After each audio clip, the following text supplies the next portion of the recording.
E aí? Bom demais a conta? Estão estudando?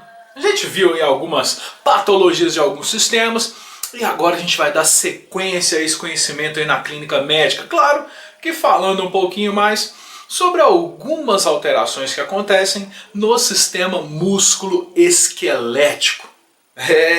Sistema muscular e sistema esquelético. Pera aí, antes disso. Vocês estão lembrados do sistema esquelético, né? Vocês estão lembrados do sistema muscular, né? Qual que é a função deles então? Hã? Qual que é a função do sistema esquelético? Qual que é a função do sistema muscular? Não. Tá, a gente vai falar um pouquinho, só que antes de entrar diretamente nas explicações dessas patologias, antes de falar diretamente dessas alterações que podem acontecer no sistema, uma revisada, uma recapitulada importante, alguns aspectos que dizem respeito ao sistema muscular, ao sistema esquelético. Tá? É claro que eu não vou ficar aqui dizendo tudo sobre o sistema, tá? Falando de todos os processos, de todas as áreas, de todos os ossos, articulações. Não entra nessa parte não, que vocês já sabem. Tá? Vocês já guardaram isso, vocês já sabem. Mas é uma recordação, é um relembrar do que se trabalha aí dentro desses dois grandes sistemas, tá? Dentro dessas condições que a gente vai estar trabalhando aí, associada diretamente às patologias que podem acometer, alguma delas também. Então, bora comigo aqui. Oh, eu nem falei nada não. Você já pegou seu papel, né, pra você anotar. Você já pegou caneta, né? E não pegou até agora por quê? O que você está esperando? Tá achando que é só vídeo? Tá achando que só... A Fernanda vai ficar lendo. Você tá achando que eu vou ficar só nesse blá blá blá blá blá blá blá? Que eu vou ficar pegando a apostila e lendo todo? Você não vai anotar nada. Absurdo. Absurdo total. Pega lá, vai rápido. Busca lá o material, vai anotar. Isso. Agora que você pegou, então vamos prosseguir aqui, ó. Balé, ficar só escutando. Tem que registrar, tem que fazer anotação. Isso é importante até pra você tirar dúvida depois. Sistema esquelético, então, para relembrar, é um sistema formado aí, tá, pelas estruturas esquelética e óssea, sendo que o esqueleto, tá, não é o inimigo do He-Man não, hein? O esqueleto é um conjunto de ossos, é um conjunto de estruturas cartilaginosas que vão aí estar interligados, que vão estar interconectados para formar o chamado arcabouço do corpo, para formar a estrutura corporal, para formar nossa estrutura, como nós somos. Parte da nossa forma, parte da nossa estrutura de sustentação é por causa do esquelético. Imagina aí você sem sistema esquelético. Já imaginou? Pois é aquela moeba do potinho. Tirou aquela moeba do potinho assim, ó, e colocou na pipa. Aí a moeba ficou... Seria o ser humano, seríamos nós, seres humanos, sem sistema esquelético. E na espécie humana, nós temos um endoesqueleto, uma estrutura interna de sustentação. A nossa camada de proteção, a nossa camada de sustentação, ou a condição rígida, ela é interna. Isso faz parte da nossa fisiologia, isso faz parte da nossa condição. Exemplo de alguns outros animais em que a estrutura esquelética é externa, é um exoesqueleto. E a partir do crescimento, ele precisa de romper esse exoesqueleto para que haja o seu desenvolvimento. Como acontece agora também na cabeça aqui com as aranhas. A aranha, para o crescimento, ela tem que romper aquela camada dela de exoesqueleto para que ela possa se desenvolver. Nós, seres humanos, temos essa estrutura esquelética interna, extremamente mais livre. Então, quem forma o nosso corpo, esse arcabouço corporal, é sistema esquelético. Sem ele, a moeba total para o ser humano. Com ele, como nós somos, bonitões, lindões, assim, maravilhosos, como nós nos desenvolvemos enquanto espécie. E os ossos são peças rígidas, são peças rijas, duras, com um número, com uma coloração, com formas que são variáveis e, claro, e em conjunto, formando todo o esqueleto. Tamanho, número, forma, junção, estruturas são diferentes para cada composição óssea, para cada parte óssea, sendo que todos esses ossos juntos é que formam a nossa estrutura esquelética. Função do sistema esquelético, a função dele no nosso organismo, é claro que é sustentar e conformar o corpo, ou dar forma ao corpo, dar essa estrutura que nós temos e sustentar o nosso organismo. Ele é que sustenta assim, ó, nosso corpo. A lógica é que é ele e o muscular juntos. Proteger órgãos internos. Tá? Então nós temos aí parte do sistema esquelético ajudando na forma de proteção também. Aqui dentro, ó, caixa craniana protege o sistema nervoso central. Aqui dentro, caixa torácica, nós temos... O que a gente tem aqui dentro que protege? Hã? Qual órgão? Ah tá, coração, pulmão. Na área da cintura pélvica, ou também chamado de quadril. Aqui ó, já vou falar de uma vez. Corpo humano não é utensílio doméstico. Tá? Já vou avisar de uma vez. Corpo humano não é utensílio doméstico. Tá? Então a gente não tem... nós temos cintura pélvica. Nós temos quadril. Não existe bacia. Não existe bacia. Tá? Outra coisa. Nós temos aqui, ó. Esse ossinho aqui é a clavícula. Não existe saboneteira. Não existe. Tá? É clavícula. Ou cintura escapular. Formado nessa parte superior da estrutura óssea. Claro, pela escápula, pela área da clavícula. E claro, na junção direta do ombro com o húmero. Então, cuidado. Nós não temos partes domésticas, utensílios domésticos do corpo. Então, é quadril. Tá? Então, nós temos no quadril estrutura óssea que vai ali guardar a bexiga, no caso das meninas, no caso das mulheres aí, o útero, os ovários, parte do sigmoide, do reto vão estar lá dentro do quadril. Então são proteções importantes que nós temos. Vai favorecer aí, tá, uma reserva de minerais, de cálcio, de fósforo para o organismo. Terá aí um sistema de alavanca que vai ser importante para o processo de locomoção, para o desenvolvimento dessa deambulação. E claro, vai favorecer, vai realizar a hematopoiese, a formação das células sanguíneas, a formação das células vermelhas, tá? A formação dos leucócitos. E essa hematopoiese vai acontecer aonde? Dentro de qual estrutura? Dentro da medula? Hematopoiese acontece na medula?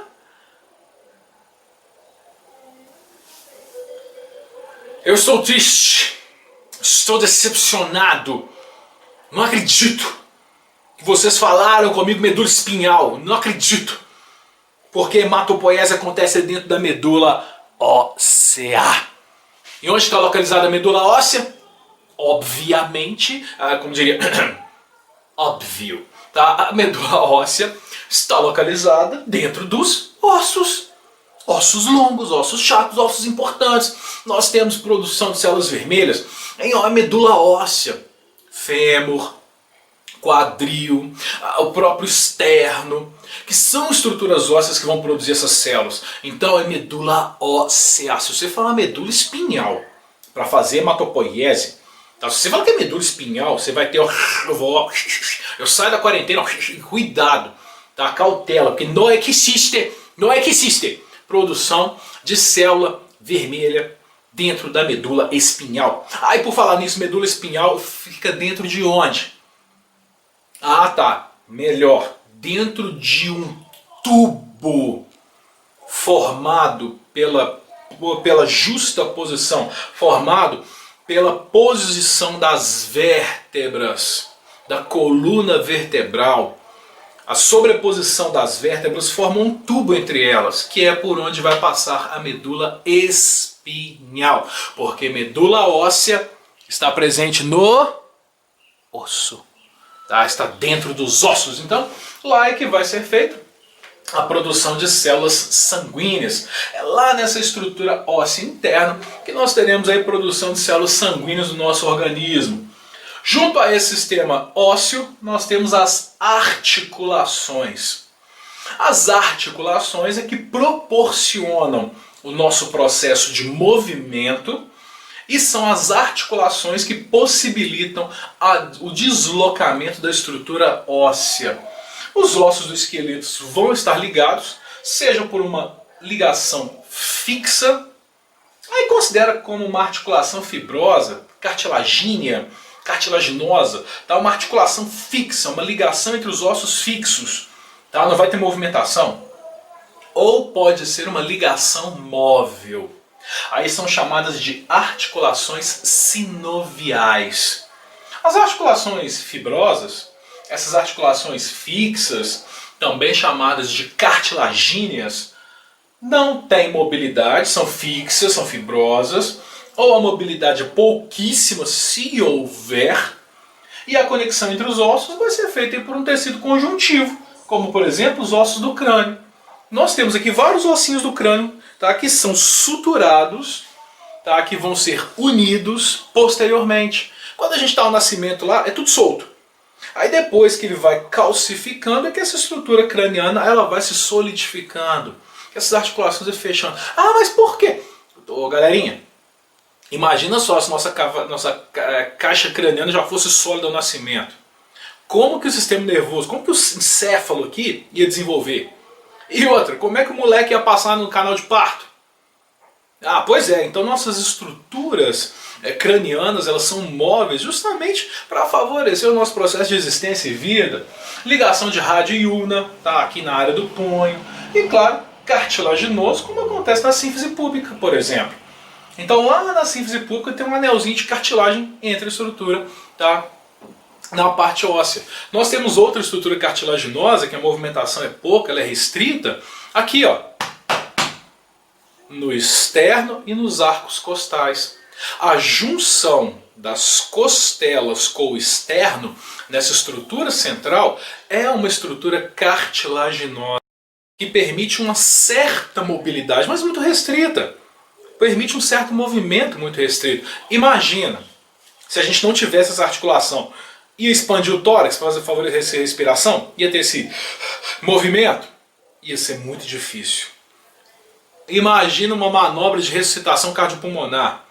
A primeira pressão que você faz, rompe os arcos costais, provoca fraturas graves. Então, é esse movimento cartilaginoso que pode favorecer aí uma série de cuidados ao paciente.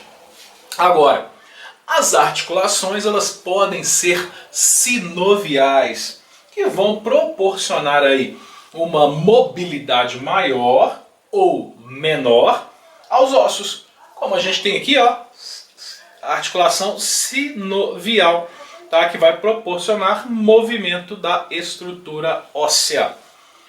Em qualquer sistema, tá, agora a parte muscular, claro, o movimento é realizado, mesmo que seja aquele movimentozinho mais discreto, um movimentozinho basiquinho, tá, que você mexe o dedinho, pisca um olhinho, tá, você vai usar músculo, não adianta. Ah, eu pisquei, músculo. Ah, músculo. Tô falando músculo. Tá, tô pensando, movimentando músculo. Então sempre vai trabalhar o sistema muscular. Os músculos vão estar em todo o corpo, vão estar em todo o nosso organismo e vão ser responsáveis por qualquer movimento, seja ele intencional ou não, seja um movimento que você queira fazer ou não, mas eles vão estar lá. Para que o músculo funcione, para que o músculo consiga realizar sua função, o movimento é necessário através de um comando do sistema nervoso central do cérebro, que vai ser enviado pelos nervos motores, onde a partir daí ocorre o processo de contração e relaxamento. Porque se nós temos o chamado tônus muscular, o que é o tônus? É isso aqui, ó, pronto, essa firmeza. Parte da estrutura muscular está contraída, parte está relaxada. É o que me mantém em equilíbrio. É esse controle entre as ações de relaxamento e contração. Porque se houvesse só contração, você ficaria totalmente encurvado. Se houvesse só relaxamento, você ficaria... Tá? Então existe esse controle. E quem faz isso é o sistema nervoso central. Ele que está aqui, ó, coordenando o que contrai, o que relaxa, mesmo que seja de forma involuntária. Nós temos parte da musculatura que é chamada, tá, de musculatura lisa, que vai controlar os órgãos, que vai controlar o funcionamento das nossas vísceras, e a gente não preocupa. Nós temos musculatura estriada. Aqui, ó, esse movimento é meu, músculo estriado. Significa que eu faço, eu escolho fazer, eu opto por fazer. Tá? A musculatura estriada. Vai chegar uma agulha no meu braço, eu puxo o braço. Isso aqui é porque eu quero puxar. Tá? É minha vontade, eu quero tirar. Porque eu estou controlando. Então, para lembrar, já vai ficar minha dica aí, tá? Fique esperto depois que voltar da quarentena. Fica de olho. Depois que a gente voltar a se encontrar de novo, tá? Principalmente para você usar o seu conhecimento a seu favor. Não existe mão boba. Não existe mão boba. Existe bobo que acha que a mão é boba, tá? Porque a mão é esperta. Então, antes de falar esse trem aqui, ai, desculpa, é mão boba. A mão é muito esperta, porque a mão só movimenta do jeito que eu quero. Tá? Se eu estou movimentando aqui é porque eu estou afim, eu quero fazer isso. Então, se alguém fez aí, ai, mão boba, é mão espertíssima, muito esperta. Então, fica ligado, musculatura estriada. E claro, nós temos a musculatura cardíaca, que apesar de ser estriada, ela é controlada pelo nó sinusal. Ela é de controle dele, a gente não tem nada com isso, a gente não precisa nem esquentar a cabeça. Então, musculatura vai realizar esses movimentos de contração e relaxamento para que aconteça o deslocamento corporal. São estruturas que movem os segmentos do corpo, presente nele como um todo. São elementos do movimento, estão ativos no processo. E não apenas torna possível o movimento, mas também vai manter unida a estrutura óssea. Vai manter unida a nossa posição e vai manter a nossa postura. Então é o sistema muscular que mantém os nossos ossos unidos, que mantém a nossa estrutura física corporal e a nossa estatura perfeita e adequada através da sua contração e relaxamento. Turma, essa é a primeira parte para vocês relembrarem um pouquinho do sistema esquelético, do sistema muscular e das articulações, porque daqui para frente a gente começa a falar das patologias. Então, deu para relembrar um pouquinho? Sim, professor, ótimo. Aí, ó, até virtualmente eu escuto vocês falando comigo. Até virtualmente eu escuto vozes me respondendo, isso é importante. Então, até daqui a pouco. Um abraço.